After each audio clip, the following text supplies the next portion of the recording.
నమస్కారం. మన్నెంలో న్యూస్ బులెటిన్కు స్వాగతం.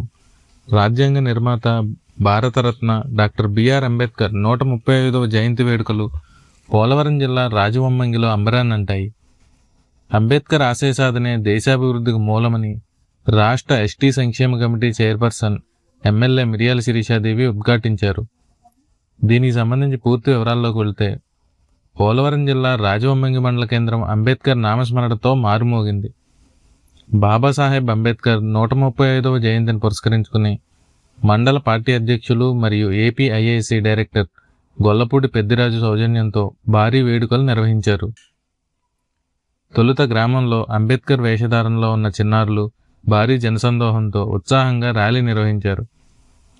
అనంతరం అంబేద్కర్ కూడలి వద్దకు చేరుకున్న రాష్ట్ర ఎస్టీ సంక్షేమ కమిటీ చైర్పర్సన్ ఎమ్మెల్యే మిరియాల శిరీషాదేవికి కమిటీ సభ్యులు ఘనస్వాగతం పలికారు. బాబాసాహెబ్ విగ్రహానికి పూలమాలలు వేసి ఆమె ఘనంగా నివాళులర్పించారు.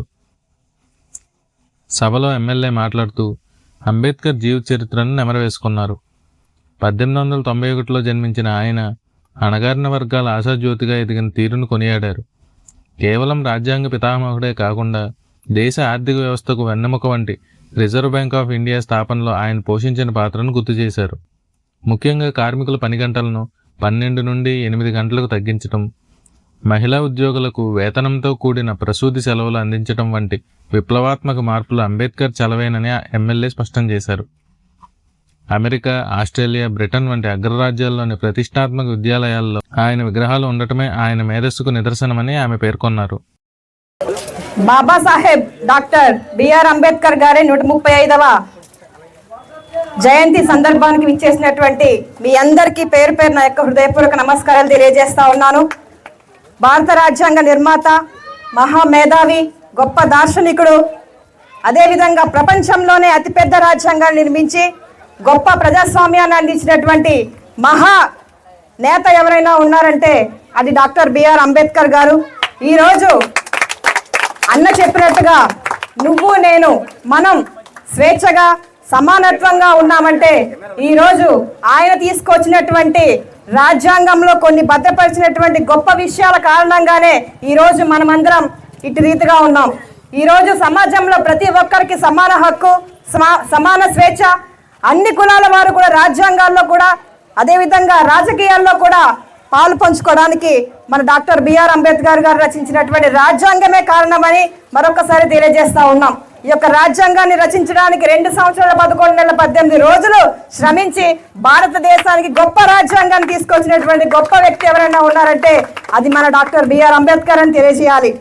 కుల వివక్షత, అంటరానితనం, అదేవిధంగా స్త్రీలు చదువుకోవాలి, ప్రతి ఒక్కరికి స్వేచ్ఛ ఉండాలి, ప్రతి ఒక్కరికి సమాన హక్కు ఉండాలనేటువంటి ఒక గొప్ప నిర్ణయం తీసుకొని ఆ చిన్ననాటిలో ఆయన పడినటువంటి శ్రమలన్నీ గుర్తించి నేను చదువుకోవాలి, గొప్ప విద్యను అభ్యసించాలి, తద్వారానే సమాజంలో కూడా మార్పు తీసుకురావాలనేటువంటి ఒక ఆలోచన చేసి ఒక రాజ్యాంగాన్ని నిర్మించే స్థాయి వరకు వెళ్ళారంటే ఆయనే మనందరికీ కూడా స్ఫూర్తి అని మరొకసారి మీ అందరికీ తెలియజేస్తా ఉన్నాను. అంతేకాదు మీ అందరికి కూడా తెలుసు, ప్రతి దాంట్లో కూడా మనం చెప్తూనే ఉంటాం, అంబేద్కర్ యొక్క ఆశయాలకు అనుగుణంగా సమాజంలో ప్రతి ఒక్కరు మనం ఉండాలి అని ప్రతిసారి చెప్పుకుంటూ ఉంటాం. దానిలో భాగంగానే తెలుగుదేశం పార్టీ స్థాపించినప్పటి నుంచి కూడా అన్న నందమూరి తారక రామారావు గారు ఆయన ఆశయాలకు అనుగుణంగానే నడిచారు. ఈరోజు సమాజమే దేవాలయం, ప్రజలే దేవుళ్ళు అనేటువంటి ఒక నినాదం తెలుగుదేశం పార్టీ సభ్యులుగా మేము అందరం చెప్తా ఉంటాం. ఇది కేవలం అంబేద్కర్ యొక్క ఆశయాల నుంచి వచ్చిన గొప్ప మాటని మరొకసారి మీ అందరికీ తెలియజేస్తూ ఉన్నాం. అదేవిధంగా ఆయన మన అన్న నందమూరి తారక రామారావు గారి యొక్క చైర్మన్గా ఉన్న టైంలో, నేషనల్ ఫ్రంట్ చైర్మన్గా ఉన్నప్పుడు భారతరత్న అవార్డు కూడా ఎన్టీ రామారావు గారి ఆధ్వర్యంలోనే మన అంబేద్కర్ గారికి ఇవ్వడం జరిగింది. దాని తర్వాత పార్లమెంట్ హాల్లో కూడా అన్న మన నందమూరి తారక రామారావు గారు చెప్పడం వల్ల ఈరోజు పార్లమెంట్ బిల్డింగ్లో మన అంబేద్కర్ గారి విగ్రహం కూడా ఉంది. ఈరోజు ఆయనకి గొప్ప విలువిస్తూ ఆయన యొక్క ఆశయాలకు తెలుగుదేశం పార్టీ ముందుకెళ్తా ఉంది. ఇకపోతే ఎస్సీ ఎస్టీలకు ఎంతగానో వాళ్ళు పడుతున్నటువంటి ఇబ్బందులను కానీ లేకపోతే ఇతర సమస్యలతో బాధపడుతూ ఉన్నారని 22 మొబైల్ కోర్టులు, 23 స్పెషల్ కోర్టులు కూడా మంజూరు చేసిన తెలుగుదేశం ప్రభుత్వాన్ని మరొకసారి మీ అందరికీ తెలియజేస్తా ఉన్నాం. అదేవిధంగా దేశంలోనే మొట్టమొదటిసారిగా ఎస్సీ ఎస్టీ కమిషన్ తీసుకొచ్చి దళితులకి ప్రమోషన్లు ఇవ్వడం, దళిత వాడల్లో మౌలిక సదుపాయాలు కల్పించడం, ఇవన్నీ కూడా చేస్తున్నటువంటి పార్టీ తెలుగుదేశం పార్టీ అని మరొకసారి మీ అందరికీ తెలియజేస్తా ఉన్నాం. మేము కేవలం ఒకటే తెలియజేస్తా ఉన్నాము, మేము వెనుకబడిన వర్గాలను సైతం కూడా ముందుకు తీసుకురావాలి, ఆయన ఆశయాలకు అనుగుణంగా మేమందరం ఉండాలని తెలుగుదేశం కుటుంబ సభ్యులందరం మేమందరం ఉన్నాం. దానిలో భాగంగా ఒక గిరిజన బిడ్డగా మేము కూడా ఉండి ఈ రోజు ఆయన రచించిన రాజ్యాంగంలో భాగంగా గొప్ప గొప్ప చదువులు చదువుకొని ఈ రోజు గొప్ప స్థాయిలో ఉన్నామంటే ఇది కేవలం అంబేద్కర్ యొక్క ఆశయాలే అని మరొకసారి మీ అందరికీ తెలియజేస్తూ, ఈ రోజు సమాజంలో మార్పులు తీసుకురావడానికి ఆయన ఎంతగానో కృషి చేశారు.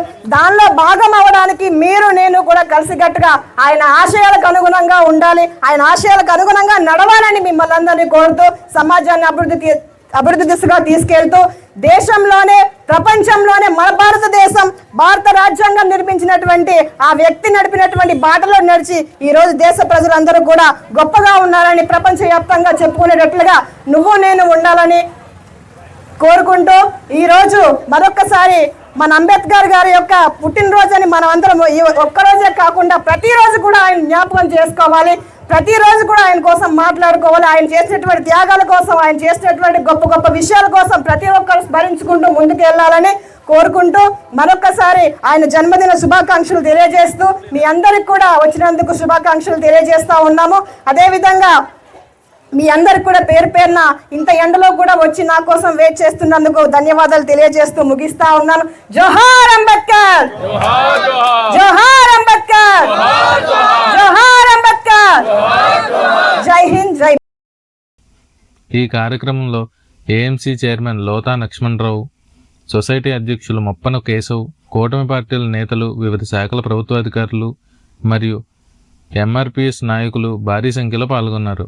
అంబేద్కర్ను ఒక వ్యక్తిగా కాకుండా ఒక శక్తిగా భావించి ఆయన చూపిన బాటలో నడవటమే మనం ఆయనకు ఇచ్చే నిజమైన నివాళి అని ఈ సభ ఏకగ్రీవంగా చాటి చెప్పింది. మన్యం ప్రాంతంలోని మరిన్ని తాజా వార్తలను ఎప్పటికప్పుడు తెలుసుకోవడానికి చూస్తూనే ఉండండి మన్యంలో న్యూస్.